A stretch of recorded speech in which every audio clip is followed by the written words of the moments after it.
السلام علیکم ورحمۃ اللہ وبرکاتہ۔ بسم اللہ الرحمن الرحیم والحمد للہ رب العالمین والصلاة والسلام علی رسول اللہ وعلی آلہ واصحابہ اجمعین، اما بعد۔ ناظرین کرام، دعوت اور مہمان نوازی کے آداب سے متعلق یہ دوسری کڑی ہے۔ پہلی کڑی میں ہم نے اللہ کے فضل سے دعوت اور مہمان نوازی کے کئی آداب سے واقفیت حاصل کی ہے۔ انشاءاللہ اس کڑی میں ہم اسی سلسلے کو آگے بڑھائیں گے اور چاہیں گے کہ یہ سلسلہ اسی کڑی میں مکمل ہو جائے۔ محترم ناظرین، کھانا کھلانا، کسی کو اپنے یہاں بلانا، کسی کی زیارت کرنا، یہ اسلامی آداب میں سے ہے۔ رسول اللہ صلی اللہ علیہ وسلم سے پوچھا گیا، ای الاسلام خیر؟ قال تطعم الطعام وتقرأ السلام علی من عرفت ومن لم تعرف۔ اسلام میں کون سے اعمال اچھے ہیں؟ اسلام لانے کے بعد لوگوں کے ساتھ معاملات ہم کریں تو کون سے معاملات زیادہ بہتر ہیں؟ آپ نے فرمایا کھانا کھلانا اور سلام کرنا، ہر ایک کو، ہر مسلمان کو، چاہے آپ اس کو جانتے ہوں یا آپ سے اس کی کوئی واقفیت نہ ہو۔ تو اس طرح کھانا کھلانا اللہ رب العالمین کی نظروں میں بہت ہی بہترین عمل ہے۔ اور جب کھانا کھلانے کی بات آتی ہے تو یہی معنی نہیں ہوتا کہ فقراء اور مساکین کو ہی کھلائیے۔ یقیناً وہ زیادہ حق رکھتے ہیں کہ ہم فقراء اور مساکین کو کھانا کھلائیں، کیونکہ ان کے لیے اتنا مال ان کے پاس نہیں ہوتا کہ جس سے وہ خود اپنے کھانے کا انتظام کر سکیں۔ لیکن جب کھانا کھلانے کی بات آتی ہے تو یہ معنی عام معنی کو شامل ہوتا ہے۔ آپ خود اپنے کھانے کا انتظام کیجئے، اپنے گھر والوں کے کھانے کا انتظام کیجئے، اپنے دوستوں کو اپنے یہاں کھانے پر بلائیے، اپنے رشتہ داروں کو اپنے یہاں کھانے پر بلائیے، فقراء مساکین کو کھانے کی دعوت دیجئے۔ غرض کھانا کھلانا اپنے عام معنی پر ہی ہوتا ہے۔ ہرگز یہ نہ سمجھیں کہ صرف فقراء اور مساکین کو کھانا کھلانا ہی محبوب ہے، نہیں، فقراء اور مساکین کو کھانا کھلانا یقیناً محبوب ہے، لیکن اپنے رشتہ داروں کو، اپنے دوستوں کو، اپنے جاننے والوں کو، اپنے ساتھ اٹھنے بیٹھنے والوں کو، اپنے پڑوسیوں کو، اپنے گھر والوں کو، اپنے خیر خواہوں کو، اپنے محسنین کو، ان لوگوں کو بھی کھانا کھلانا شریعت کی نظروں میں پسندیدہ ہے۔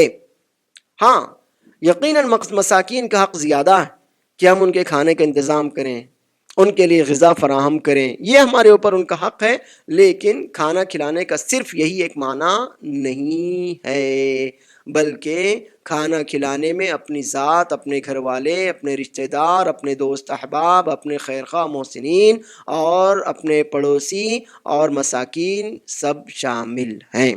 اب آئیے اس چھوٹی سی تمہید کے بعد ہم کھانا کھلانے اور مہمان نوازی کے کچھ اور آداب پر نظر ڈالتے چلیں۔ پہلا ادب ہے کہ اگر ہمیں دو لوگ دعوت دیتے ہیں تو ہم کیا کریں؟ مثلا دو لوگوں کی یہاں تقریب ہے یا عید کا موقع ہے، دو لوگوں نے ہمیں دعوت دی کہ ہمارے یہاں شام میں کھانے کے لیے آئیے، دونوں نے شام کی دعوت دی ہے، تو ہم کیا کریں؟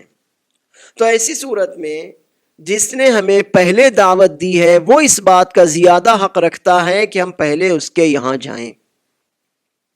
دوسری شکل، اگر دونوں نے ساتھ میں دعوت دی ہے، دونوں ساتھ میں آپ کے یہاں پہنچے اور کہا آج شام میں کھانا ہمارے یہاں کھائیے، تو ایسی صورت میں جو آپ سے زیادہ قریب رہتا ہے اس کا زیادہ حق ہے کہ آپ اس کے یہاں جائیں۔ اور تیسری شکل یہ ہے کہ آپ دونوں کے یہاں جائیے، پہلے جس نے دعوت دی ہے آپ اس کے یہاں جائیے، اور پھر جس نے دعوت دی ہے آپ اس کے یہاں بعد میں جائیے۔ اگر دونوں کے یہاں جانا ممکن ہو تو دونوں کے یہاں جائیے، دونوں میں سے ایک کے یہاں جانا ممکن ہو تو دونوں میں سے ایک کے یہاں جائیے، اور دوسرے سے آپ پیشگی معذرت کر لیجئے۔ مثلا یہ کہہ دیجئے کہ فلاں بھائی نے مجھے دعوت دی ہے اور میں ان کی دعوت قبول کر چکا ہوں، اور ایک دعوت قبول کر لینے کے بعد دوبارہ پھر آپ کے یہاں آنا میرے لیے ممکن نہیں ہوگا۔ یا اگر وہ مصر ہیں تو پھر جو حدیث آپ نے اس کے پہلی کڑی میں سنی ہے آپ اس پر عمل کیجئے، فَإِن شَاءَ طَعِمَ وَإِن شَاءَ تَرَكَ۔ آپ دونوں کی دعوت قبول کیجئے، دونوں کے یہاں جائیے، پہلے جس نے دعوت دی تھی آپ اس کے یہاں جائیے، اس کے یہاں آپ کھانا کھا لیجئے اور پھر اس کے بعد دوسرے کے یہاں جائیے اور پھر آپ اس کو دعائے خیر دیجئے، اس کے لیے دعا کیجئے، اور رہا کھانے کا مسئلہ تو آپ کہہ دیجئے میں معذرت چاہتا ہوں، میں دوبارہ کھانا نہیں کھا سکتا۔ یا اگر اس سے زیادہ بہتر صورت ممکن ہو کہ آپ دونوں کے یہاں جائیے، پہلے کے یہاں جا کر تھوڑا سا کھائیے اور پھر دوسرے کے یہاں جا کر مزید دو لقمے اس کے یہاں کھا لیجیے، تاکہ اس کا بھی دل رہ جائے، وہ بھی خوش ہو جائے اور اس کی بھی عزت افزائی ہو جائے۔ تو یہ ادب اس وقت ہوگا جب دو لوگ آپ کو دعوت دیں اور دونوں کی دعوت ایک ہی وقت میں ہو۔ تو اگر ممکن ہو دونوں کے یہاں جائیے، دونوں کے یہاں تھوڑا تھوڑا کھائیے۔ اگر یہ ممکن نہ ہو تو پہلے جس نے دعوت دی ہے اس کے یہاں چلے جائیے، دوسرے سے معذرت کر لیجیے۔ اگر یہ ہو کہ دونوں نے ایک ساتھ دعوت دی ہو تو جو آپ سے زیادہ قریب رہتا ہو اس کے یہاں جائیے اور دور والے سے معذرت کر لیجیے۔ اگر یہ نہیں تو پھر دونوں کے یہاں جائیے، پہلے جس نے دعوت دی تھی اس کے یہاں کھانا کھا لیجیے اور دوسرے کے یہاں جا کر آپ اس کو دعائے خیر دیجیے، کچھ پانی یا کچھ ہلکا سا مشروب پی لیجیے۔ دوسرا ادب، جب ہم ہدیہ دیں، ہمارے یہاں کچھ کھانا اچھا پکا ہے، اب ہم چاہتے ہیں کہ کھانا، سالن، بریانی، پلاؤ، جو کچھ بھی ہم نے اللہ کے فضل سے اچھا پکایا ہے، ہم کسے دیں؟ جو پڑوسی ہمارے قریب ہوتے ہیں ان کا حق بنتا ہے کہ ہم ان کو دیں۔ رسول اللہ صلی اللہ علیہ وسلم نے ابو ذر رضی اللہ عنہ کو نصیحت کرتے ہوئے فرمایا تھا، وَإِذَا طَبَخْتَ مَرَقَةً فَأَكْثِرْ مَاءَهَا وَتَعَاهَدْ جِيرَانَكَ۔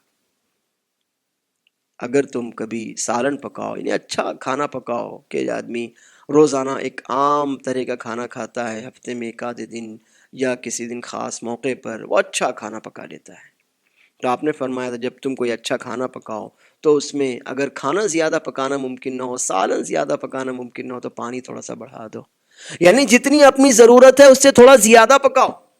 آپ کو 4 لوگوں کا، آپ کے گھر میں 4 افراد ہیں، 4 لوگوں کا کھانا پکانا تھا، 6 کا بناؤ۔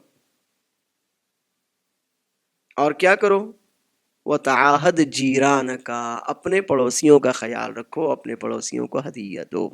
اب پڑوسیوں کو ہدیہ دینے میں 2 طرح کی باتیں ہوتی ہیں۔ ایک تو وہ پڑوسی کہ جو ہمارے گھر سے سب سے زیادہ قریب رہتا ہے، اور دوسرے وہ پڑوسی کہ جو سب سے زیادہ قریب تو نہیں ہے لیکن ہمارے اس کے تعلقات زیادہ اچھے ہیں۔ دونوں طرح کے پڑوسی ہوتے ہیں۔ بعض دفعہ ایسا ہوتا ہے کہ آپ کے گھر سے متصل جو آپ کا پڑوسی ہوتا ہے اس کے ساتھ آپ کے گہرے تعلقات نہیں ہوتے، بلکہ 2-4 گھر چھوڑ کر جو آپ کا پڑوسی ہوتا ہے اس کے آپ کے تعلقات زیادہ اچھے ہوتے ہیں۔ اور کبھی ایسا ہوتا ہے کہ جو آپ کے گھر سے متصل ہے اسی سے آپ کے زیادہ تعلقات اچھے ہوں اور اس کا حق بھی ہے۔ تو آپ اپنے پڑوسیوں کا خیال رکھیے۔ اگر اتنا ہو کہ آپ 2-4 جو بھی آپ کے پڑوسی ہیں ان کو دے سکتے ہیں تو سب کو دے دیجئے، لیکن اگر آپ سب کو نہیں دے سکتے تو پھر جو پڑوسی آپ سے زیادہ قریب رہتا ہو اس کو دیجئے، جبکہ آپ کے اور اس کے تعلقات زیادہ اچھے ہوں۔ لیکن اگر آپ کے تعلقات اس سے دور والے پڑوسی سے زیادہ اچھے ہیں تو پھر جس سے زیادہ اچھے تعلقات ہوں پہلے اس کا خیال رکھیے۔ تو کہنا یہ ہے کہ آپ اگر کھانا اچھا پکائیں تو اپنے پڑوسیوں کا خیال رکھیے، اپنے رشتہ داروں کا خیال رکھیے۔ رسول اللہ صلی اللہ علیہ وسلم کے یہاں کچھ اچھا پکتا تھا تو آپ خدیجہ رضی اللہ عنہا کی بہنوں یا سہیلیوں کی یہاں بھی بھجواتے تھے۔ مدینے میں رہتے ہوئے، خدیجہ رضی اللہ عنہ کی وفات کے بعد بھی نبی صلی اللہ علیہ وسلم نے ان کی رشتہ داری کو اور ان کی دوستی کو نہیں چھوڑا، نہیں بھولیا۔ اس لیے اگر ہمارے یہاں کبھی کوئی اچھی ڈش پک جائے، اچھا کھانا پکے، کوئی تقریب ہو، ہم اپنے پڑوسیوں کو دعوت نہیں دے سکتے تو کم از کم اتنا ضرور کریں کہ جتنا ہمیں پکانا ہے اپنے گھر والوں کے لیے یا اپنے مہمانوں کے لیے اس سے تھوڑا زیادہ پکائیں۔ وَتَعَاهَدْ جِيرَانَكَ، رسول اللہ صلی اللہ علیہ وسلم کے اس فرمان پر عمل کریں، تھوڑا سا کھانا زیادہ پکائیں اور اپنے پڑوسیوں کو بھی اس میں سے دیں۔ اگر سب پڑوسیوں کو دینا ممکن ہے تو سب کو دیں، اور اگر ممکن نہیں تو 2 باتیں یاد رکھیے کہ جس پڑوسی کا گھر ہمارے سے متصل ہے، قریب ہے، ہے اس کو دیں. لیکن اگر ایسا ہے کہ جس پڑوسی کا گھر ہم سے تھوڑا سا دور ہے مگر ہمارے اور اس کے تعلقات زیادہ اچھے ہیں، جب بھی اس کے یہاں کچھ پکتا ہے ہمارے یہاں بھجواتا ہے تو ہم بھی پہلے کچھ پکائیں تو اس کے یہاں بھیجیں، اور پھر مزید ہے تو پھر اس پڑوسی کا بھی حق ادا کر دیں جو ہم سے زیادہ قریب رہتا ہے. اس لیے کہ پڑوسی کا بھی شریعت اسلامیہ میں بڑا حق ہے، جو انشاءاللہ ہم آئندہ ایپیسوڈ میں جاننے کی کوشش کریں گے. تیسرا ادب ہے خاص طور پر خواتین سے متعلق. خواتین تھوڑی سی تنگ نظر ہوتی ہیں، خواتین کے یہاں تھوڑی سی تنک مزاجی ہوتی ہے. خواتین کسی بھی بھیجنے والے کی نیت نہیں دیکھتی، بلکہ کیا بھیجا ہے وہ دیکھتی ہیں، اور پھر اسی اعتبار سے اس کو قبول کرتی ہیں یا رد کرتی ہیں، اور اپنے یہاں سے بھی بھجوانے کی اسی طرح کوشش کرتی ہیں. یعنی اگر آپ کے گھر کی خاتون نے یہ دیکھا کہ فلاں خاتون نے ہمارے یہاں پر تھوڑا سا شوربہ بھجوایا ہے تو ناپسند کرے گی، ناک بھون چڑھائے گی، اس کو برا بولے گی، بخیل بولے گی، اور جب اس کے یہاں بھیجنے کی بات آئے گی تو کہے گی اس نے بھی تو ہمارے یہاں تھوڑا سا بھجوایا تھا، ہم بھی تھوڑا سا بھجوائیں گے. یہ خواتین میں ایک عام بیماری ہے. فطری طور پر چونکہ تھوڑی سی کم دماغ ہوتی ہیں، دماغ ان کا تھوڑا سا تنگ ہوتا ہے، فطری طور پر کم عقلی ہوتی ہے، ایک جگہ رہتے ہوئے دماغ بھی بہت زیادہ ان کا باہر کے کاموں پہ توجہ نہیں دیتا، باہر کے معاملات کو سمجھ نہیں پاتی، لہٰذا وہ تھوڑی سی چیز کو برا سمجھتی ہیں، حقیر سمجھتی ہیں، بخیلی سے اس کی تعبیر کرتی ہیں. اس لیے رسول اللہ صلی اللہ علیہ وسلم نے خواتین کو نصیحت کرتے ہوئے فرمایا تھا لا تحقرن جارۃ لجارتها ولو فرسن شاۃ. کوئی بھی پڑوسن اپنی پڑوسن کے لیے حقیر نہ سمجھے، گرچہ بکری کا کھر ہی کیوں نہ ہو. اس حدیث میں نبی صلی اللہ علیہ وسلم یہ بتانا چاہتے ہیں کہ آپ کے پڑوسی نے آپ کے یہاں کچھ بھجوایا ہے تو آپ اس کو حقیر نہ سمجھیے، اس کی نیت پر شک نہ کیجیے، بلکہ اس ہدیے کو آپ خوش دلی کے ساتھ قبول کیجیے. اس کو اللہ نے جیسی توفیق دی اس نے ویسا بھجوایا.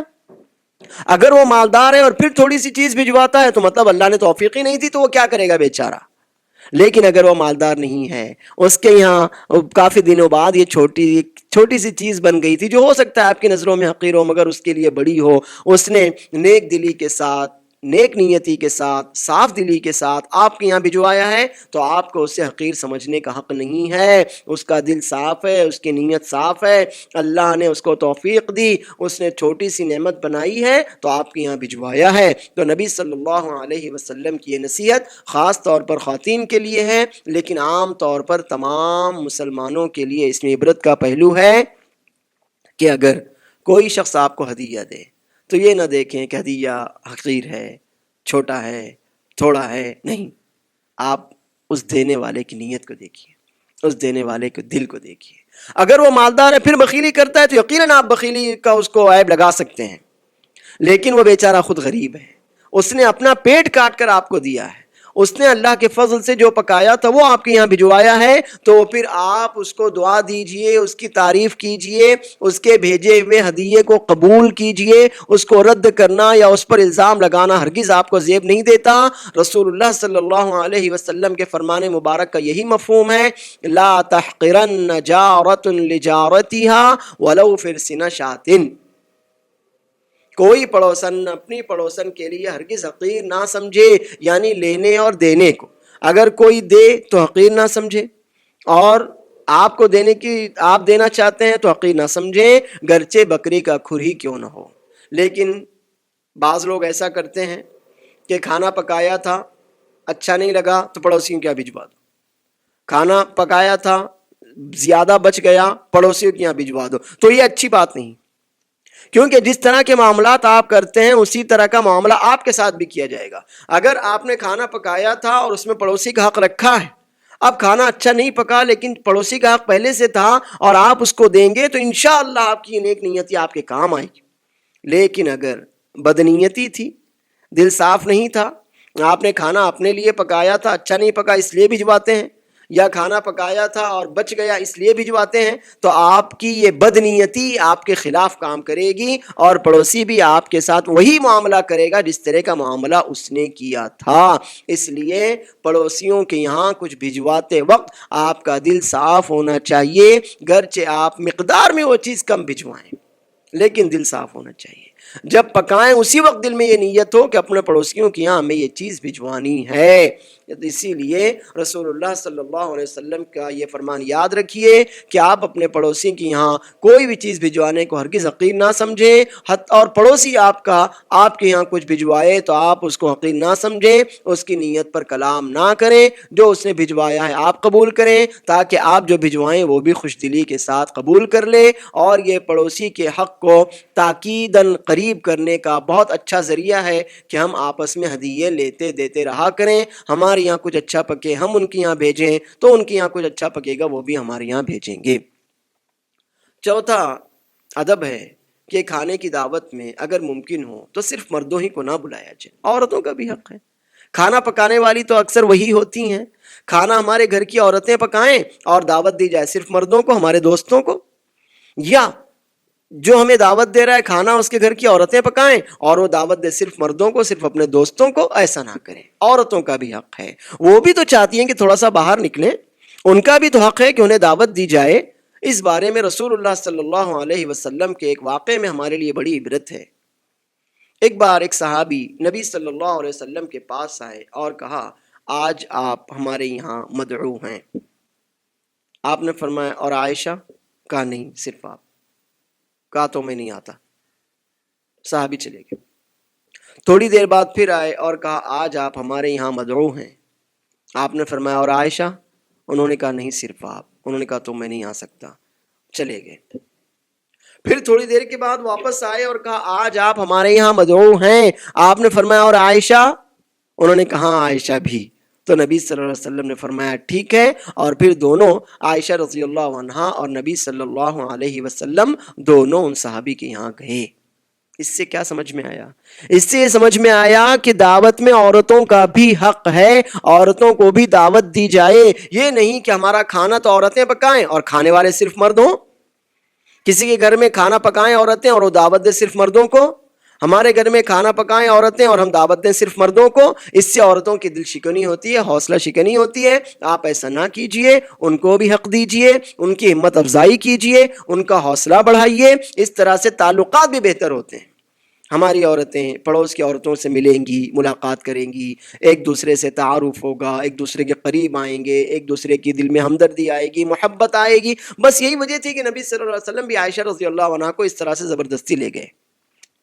تو آپ بھی اس کا خیال رکھیے، دعوت دیں اپنے دوست کو تو دوست کی ماں کو یا بہن کو یا جو بھی عزت کے ساتھ حیا کے ساتھ اس کی بیٹی کو یا اہلیہ کو، اس کے افراد خانہ کو بھی آپ دعوت دے دیں۔ اس میں انشاءاللہ خیر ہوگا، اور اس طرح سے عورتیں ایک دوسرے کے قریب آئیں گی، تعارف کا انہیں موقع ملے گا، ایک دوسرے کے گھروں میں آنے جانے کا انہیں موقع ملے گا۔ عورتیں عموماً اپنے گھر میں دن بھر قید رہتی ہیں، گھر کے کاموں سے انہیں فرصت نہیں ملتی۔ وہ عورتیں الگ ہیں جو باہر کام کرتی ہیں کسی بھی وجہ سے، کسی مجبوری سے یا یوں ہی، وہ عورتیں الگ ہیں۔ لیکن ہمارے گھر کی جو خواتین ہیں، جو گھر خاتون خانہ ہوتی ہیں، وہ بیچاری دن بھر گھر کے کاموں میں ہی رہ جاتی ہیں، بچوں کو سنبھالنا، کپڑے دھونا، برتن دھونا، کھانا پکانا، گھر کا خیال رکھنا، صاف صفائی کرنا، انہی کاموں میں وہ رہ جاتی ہیں۔ اب اگر انہیں کبھی بھی باہر جانے کا موقع نہ ملے، کبھی بھی ان کو دعوت نہ دی جائے، تو پھر یہ ان کے لیے بڑی حوصلہ شکنی اور دل توڑنے والی بات ہوگی۔ لہذا نبی صلی اللہ علیہ وسلم کا یہ واقعہ ہمارے لیے عبرت اور نصیحت ہے کہ ہم دعوت میں جاتے ہوئے اپنی خواتین کا بھی خیال رکھیں۔ کسی دوست کو دعوت دیں تو فیملی کے ساتھ دعوت دیں، اور وہ بھی ہمیں دعوت دے تو فیملی کے ساتھ دعوت دے، کہ اس طرح سے آپس میں تعلقات مضبوط ہوں گے۔ تعارف ہوگا تو تعلقات ہوں گے، تعارف ہی نہیں ہوگا تو تعلقات بھی نہیں ہوں گے۔ اس لیے ہم اپنی خواتین کا بھی دعوت میں حق دیں، خیال رکھیں۔ نبی صلی اللہ علیہ وسلم ایک بار مدینے کے راستے سے گزر رہے تھے، کچھ خواتین شادی کی نکاح کی تقریب سے واپس آ رہی تھیں، انصاری خواتین، تو آپ نے ان سے فرمایا تھا تم لوگ مجھے بہت محبوب ترین لوگ ہو، تو دیکھیے کہاں سے واپس آ رہی تھی؟ شادی کی تقریب سے واپس آ رہی تھی۔ اس سے معلوم ہوتا ہے کہ خواتین بھی نکاح کی تقریب میں، ولیمے کی دعوت میں شریک ہوں گی، یا اس کے علاوہ جو دعوتیں دی جاتی ہیں ان میں بھی انشاءاللہ ان کا حق ہے اور وہ حق انہیں دیا جائے گا۔ اب آتے ہیں ہم ولیمے کی طرف۔ ولیمے کی دعوت دینا واجب ہے۔ اللہ کے رسول صلی اللہ علیہ وسلم نے عبد الرحمن بن عوف رضی اللہ عنہ کے بارے میں جب یہ جانا کہ انہوں نے نکاح کر لیا ہے تو آپ نے فرمایا تھا اولم ولو بشاتن، ولیمہ کرو گرچہ ایک بکری ہی کیوں نہ کھلاؤ۔ مطلب یہ ہے کہ ولیمہ کرو اور اپنی استطاعت کے مطابق کرو۔ تم مہر میں جب سونا دے سکتے ہو تو کھانے میں بھی اچھا کھانا کھلا سکتے ہو۔ یہ نہیں کہ بکری ہی کھلانا واجب ہے، نہیں، مطلب اپنی استطاعت کے مطابق ولیمہ کھلاؤ۔ یہ نہیں کہ اللہ تعالیٰ نے تو لکھ پتی کروڑ پتی بنایا ہے اور ہم ولیمے میں لوگوں کو چائے پلائیں، شربت پلائیں، بسکٹ کھلائیں۔ اور یہ بھی نہیں کہ فقیر آدمی ہے اور لوگوں سے قرض لے کر ولیمہ کرے اور لوگوں کو چکن کھلائے اور بکرے کھلائے، نہیں، اپنی استطاعت کے مطابق ولیمہ کرو۔ رسول اللہ صلی اللہ علیہ وسلم کے 3 ولیمے میں آپ کو بتاتا ہوں۔ صفیہ رضی اللہ عنہ کا ولیمہ ہوا، خیبر سے واپسی پر آپ نے صفیہ رضی اللہ عنہ سے نکاح کیا، وہاں جو ولیمہ کھلایا تو کیا تھا؟ آپ نے صحابہ کرام سے فرمایا تھا جس جس کے پاس جو ہے وہ لے کر آؤ۔ کوئی کھجور لایا، کوئی گھی لایا، کوئی پنیر لایا، کوئی کھجور کا حلوہ لایا، جس کے پاس جو تھا وہ لے کر آئے۔ بڑے بڑے دسترخوان بچھائے گئے۔ نبی صلی اللہ علیہ وسلم نے فرمایا سارا جو کچھ کھانے کی چیزیں اس پر ڈال دو، اور پھر فرمایا کلو ہذہ ولیمۃ صفیہ، یہ ولیمہ۔ ام سلمہ رضی اللہ عنہ کا ولیمہ ہوا تو نبی صلی اللہ علیہ وسلم نے اولم علیہا بمدین من شعیر، 2 مد، 1 مد یعنی 2 ہتھیلیاں بھر کر، تو 2 مد کتنا ہوگا؟ 4 مد کا 1 سا ہوتا ہے تقریباً 2.5 کلو، 2 مد 1.25 کلو، کلو 1.5 کلو جو آپ نے صحابہ کرام کو بطور ولیمہ کھلایا تھا۔ زینب رضی اللہ عنہ کا ولیمہ ہوا، زینب بنت جحش رضی اللہ عنہ، جن کا نکاح اللہ نے آسمان سے کروایا تھا۔ فلما قضى زید منها وطرا زوجناکها، جب زید نے اپنی ضرورت پوری کر لی، زید اور زینب کا معاملہ نہیں نبھ سکا، زید نے طلاق دے دی، تو پھر ہم نے، اللہ تعالیٰ نے نبی صلی اللہ علیہ وسلم کا زینب سے نکاح کروایا۔ تو انس رضی اللہ عنہ کو فرماتے ہیں ما اولم رسول اللہ صلی اللہ علیہ وسلم علی احد من نسائہ ما اولم علی زینب اولم بشات۔ نبی صلی اللہ علیہ وسلم نے جس طرح کا ولیمہ زینب کا کیا تھا کسی اور زوجہ محترمہ کا نہیں کیا۔ آپ نے زینب سے نکاح کے بعد جو ولیمہ کیا تو اس میں لوگوں کو بکری کا گوشت کھلایا۔ تو دیکھیے آپ، نبی صلی اللہ علیہ وسلم نے حسب استطاعت جب جو اللہ نے میسر کیا وہ کھلایا۔ صفیہ سے وہ نکاح کے موقع پر آپ کے پاس کچھ نہیں تھا، صحابہ کرام سے کہا سب جمع کیا، آپ نے کھلایا۔ ام سلمہ سے نکاح کے وقت حالات بہت اچھے نہیں تھے، 2 مد جو آپ نے کھلائے، اور زینب سے نکاح کے وقت حالات اچھے تھے تو بکری کا ولیمہ کیا۔ تو ولیمہ آپ کو کرنا ہے، اور یہ بھی کہ ولیمے کی دعوت دینا واجب ہے۔ جب ولیمے کی دعوت دینا واجب ہے تو جان لیجئے کہ ولیمے کی دعوت قبول کرنا بھی واجب ہے۔ آپ فرماتے ہیں من دعی الی ولیمۃ فلیجب، جسے ولیمے کی دعوت دی جائے تو وہ قبول کرے، اور آپ فرماتے ہیں وَمَن لَّمْ يُجِبِ الدَّعْوَةَ فَقَدْ عَصَى اللَّهَ وَرَسُولَهُ، جو دعوت یعنی ولیمے کی دعوت قبول نہ کرے تو اس نے اللہ اور اس کے رسول صلی اللہ علیہ وسلم کی نافرمانی کی۔ اور اس دعوت کو قبول کرنے میں بھی وہی آداب ملحوظ رکھے جائیں گے جو آداب آپ نے دعوت قبول کرنے میں جانے ہیں، کہ اگر آپ روزے سے ہوں تو بھی دعوت قبول کیجئے، جائیے وہاں جا کر آپ دعا کیجیے۔ اگر آپ روزے سے نہ ہو تو دعوت قبول کیجیے، جائیے اور کھا لیجیے۔ اگر آپ گئے اور دیکھا کہ آپ پرہیز کا کھاتے ہیں، کھانا پرہیز کا نہیں ہے، تو معذرت کر لیجیے۔ تو غرض دعوت قبول کی جائے گی، اور جانے کے بعد وہاں آپ کو کھانا ہے۔ لیکن اگر کوئی عذر ہے، مثلا آپ روزے سے ہیں یا آپ پرہیز کا کھاتے ہیں، بیمار ہیں، تو پھر کھانا نہ کھائیے، لیکن جا کر میزبان کو حوصلہ دیجئے، اس کی تعریف کیجئے، اس کی محفل کو کی رونق بڑھائیے اور اس کے لیے دعائے خیر کیجئے، جیسے کہ عبداللہ بن عمر رضی اللہ عنہما نماز پڑھتے تھے تاکہ اس آدمی کو حوصلہ ملے، تسکین ملے، اس کی محفل میں رونق ہو جائے اور ہم اس کے لیے نماز میں دعا کر سکیں۔ فمن کان صائما فلیصلی، ومن کان مفطرا فلیطعم، جو روزے سے ہو تو وہ نماز پڑھے یا دعا کر دے، اور جو روزے سے نہ ہو تو وہ کھانا کھائے۔ تو ولیمے کی دعوت دینا بھی واجب ہے اور ولیمے کی دعوت قبول کرنا بھی واجب ہے۔ اب ساتواں ادب یہ ہوگا کہ جتنے لوگوں کو دعوت دی جائے اتنے ہی جائیں۔ ہم نے آپ کو دعوت دی، کہا آپ 4 افراد ہمارے یہاں مدعو ہیں، اتنے ہی آئیں۔ اللہ کے نبی صلی اللہ علیہ وسلم کے ساتھ یہ معاملہ ہوا کہ ایک صحابی ہیں جن کا ایک غلام تھا، تو انہوں نے اپنے غلام سے کہا اصنع لی طعاما یکفی خمسۃ لعلی ادعو رسول اللہ صلی اللہ علیہ وسلم خامس خمسۃ، فصنع له طعاما فذهب الى رسول الله صلی اللہ علیہ وسلم فدعاه خامس خمسۃ فتبعه رجل فقال رسول اللہ صلی اللہ علیہ وسلم یا هذا ان هذا قد تبعنا فإن شئت أذنت له وإلا رجع فقال بل أذنت له۔ ایک صحابی نے اپنے غلام سے کہا اتنا کھانا بناؤ جو 5 لوگوں کے لیے کافی ہو، میں رسول اللہ صلی اللہ علیہ وسلم اور آپ کے ساتھ 4 یعنی اس طرح 5 لوگوں کو دعوت دینا چاہتا ہوں۔ انہوں نے کھانا پکایا تو وہ نبی صلی اللہ علیہ وسلم کے پاس آئے اور آپ کو دعوت دی کہ آپ 5 لوگ ہیں، آپ ہمارے یہاں مدعو ہیں۔ نبی صلی اللہ علیہ وسلم جب چلنے لگے تو ایک اور صحابی وہ بھی آپ کے پیچھے پیچھے ہو گئے، وہ بھی آپ کے پیچھے ہو لیے۔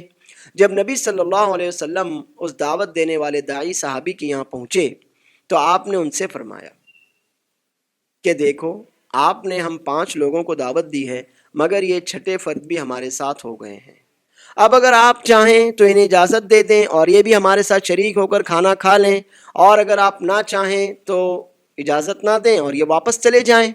تو انہوں نے فرمایا یا انہوں نے کہا لا بل اذنت لہ، کہ نہیں یہ واپس نہ جائیں بلکہ میں انہیں بھی اجازت دیتا ہوں، یہ بھی مدعو یہ بھی کھانا کھا لیں۔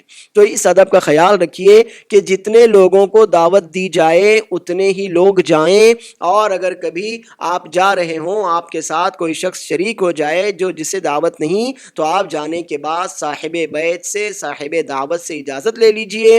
ہو سکتا ہے وہ اجازت دے خوش دلی کے ساتھ، اور ہو سکتا ہے وہ کہے نہیں بلکہ میں معذور ہوں، میں نے 4-5 لوگوں کا ہی بنایا تھا اور مزید کا میں متحمل نہیں ہو سکتا، تو پھر وہ معذرت کر لے۔ دونوں باتوں کی گنجائش ان کے سامنے ہے۔ اگلا ادب یہ ہے کہ جب آپ لوگ کھانے کے لیے سب بیٹھیں تو سب ساتھ میں کھائیں، کوئی آدمی جلدی جلدی کھا کر نہ اٹھ جائے۔ اس سے یہ ہوگا کہ دوسرے لوگ جو کھا رہے ہوں گے انہیں دکھ ہوگا، وہ یہ سمجھیں گے کہ شاید ہم زیادہ کھا رہے ہیں اور انہیں شرمندگی ہوگی، لہٰذا ایک ہی آدمی پہلے ہاتھ نہ روک لے بلکہ سب ساتھ میں کھانا شروع کریں اور سب ساتھ میں کھانا ختم کریں۔ 8واں ادب یہ ہے کہ جب ہم کھانے کی دعوت میں عورتوں کو لے جائیں یا ہم اپنے گھر میں عورتوں کے بھی کھانے کا انتظام کریں، جیسے کہ آپ نے نبی صلی اللہ علیہ وسلم کا اثر جانا، آپ کا واقعہ جانا، تو پردے کا خیال رکھیں۔ یہ نہ ہو کہ بے پردہ مردوں اور عورتوں کا اختلاط ہو، سب ایک ہی جگہ ایک ہی ہال میں بیٹھ کر ایک ہی ٹیبل پر یا آس پاس کے ٹیبل پر کھانا کھا رہے ہوں۔ شریعت اسے پسند نہیں کرتی۔ آپ کے کھانے کی دعوت میں آپ کے گھر میں ہر جگہ عورتوں اور مردوں کا الگ حصہ ہونا چاہیے، پردے کا خیال ہونا چاہیے۔ ایک درمیان میں ایک پردہ لگا دیا جائے، ایک طرف مرد کھائیں دوسری طرف عورتیں کھائیں، یا گھر کے الگ الگ کمروں میں عورتوں اور مردوں کے لیے الگ الگ انتظامات کیے جائیں کہ ایک حصے میں عورتیں کھائیں اور دوسرے حصے میں مرد کھائیں، تاکہ مردوں اور عورتوں کا اختلاط نہ ہو اور کسی طرح کی کوئی برائی والی بات نہ ہو۔ شیطان تو بس موقع کی طاق میں رہتا ہے، تو آپ اسے کسی طرح کا کوئی موقع نہ دیجیے۔ 9واں ادب ہے کہ جب آپ کو کھانے کی دعوت دی جائے تو آپ جائیے، کھانا کھا کر واپس آ جائیے۔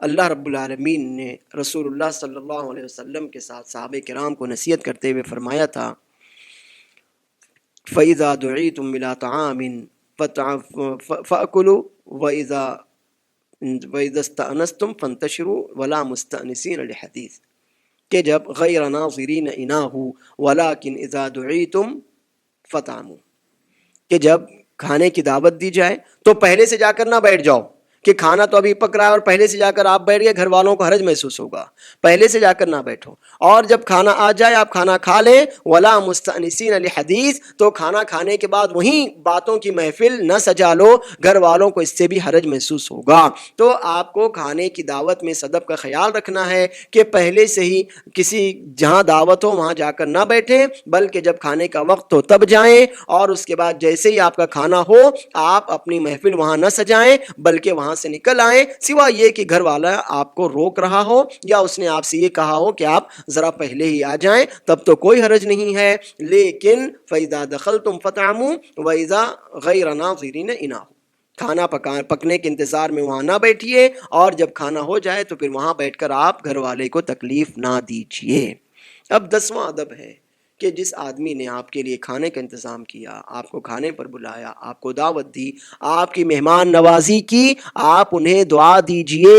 رسول اللہ صلی اللہ علیہ وسلم کو ایک صحابی نے دعوت پر بلایا، جب آپ چلنے لگے تو آپ نے دعا دی، اللہم بارک لہم فیما رزقتہم واغفر لہم وارحمہم، اللہم بارک لہم فیما رزقتہم واغفر لہم وارحمہم، اے اللہ تو نے انہیں جو کچھ دیا اس میں برکت دے، انہیں بخش دے اور ان پر رحم فرما۔